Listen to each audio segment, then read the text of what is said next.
મારું ક્વેશ્ચન હતું કે તમારા આરજે ની જર્ની કેવી રીતે શરૂ થઈ? આરજેની જર્ની કેવી રીતે શરૂ થઈ? હું જ્યારે સ્કૂલમાં હતો ત્યારથી મારે રેડિયો પર બોલવાનું મારું એક સપનું હતું અને કોલેજની અંદર પણ હું ટ્રાય કર્યા કરતો હતો કે કેવી રીતે રેડિયોમાં બોલવાનું ટ્રાય કરું, કે રેડિયોમાં ઓડિશન્સ આપું, ઇન્ટરવ્યૂઝ આપું. એના પછી સિલેક્ટ થઈ ગયો એક વખત. તો કઈ પ્રોબ્લેમ ફેસ કરી તમે? કઈ પ્રોબ્લેમ મેં ફેસ ના કરી, એટલી બધી જેન્યુઅનલી નથી કરી, કારણ કે મેં વર્ષો બહુ આપ્યા છે. મેં લગભગ નહીં 10 થી 12 વર્ષ આપ્યા છે આરજે બનવા પાછળ. અને એ 10-12 વર્ષ એવું નહોતું કે સ્ટ્રગલ કરી છે, કારણ કે વખત મારું ભણવાનું ચાલુ જ હતું. અને એ 10-12 વર્ષનું પરિણામ એ થયું કે મને મળી ગઈ જોબ.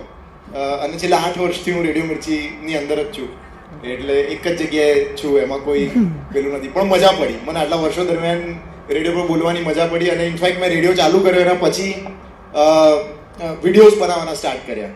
એના કારણે વધારે લોકો ઓળખતા થયા અને પછી ધીમે ધીમે બધા લોકો સુધી વાત પહોંચી. એટલે ખાલી અમદાવાદ નહીં પણ આખા ગુજરાતની અંદર જ્યાં જ્યાં ગુજરાતીઓ છે ત્યાં સુધી મિર્ચીની ભાષા આપણે કહી શકીએ છીએ.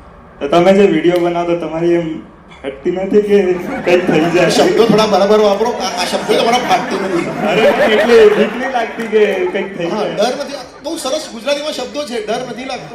एक्चुअली मेरे को ગુજરાતી નથી આવડતા है. જખમારો બેઠા છો. તમે પણ એવી લેંગ્વેજ યુઝ કરો છો? જખમારો. હું તો અહીંથી જતો રહીશ, તમારે હા. તો અચ્છા, ડર નથી લાગતો. જો આમાં એવું છે કે ચોરી કરીએ ને તો પહેલી વખત જ ડર લાગે, એટલે પ્રેન્ક સ્ટાર્ટ કરે ને ત્યારે ડર લાગતો. હવે ધીમે ધીમે ડર જતો રહ્યો છે, નફ્ફટ થઈ ગયો છે.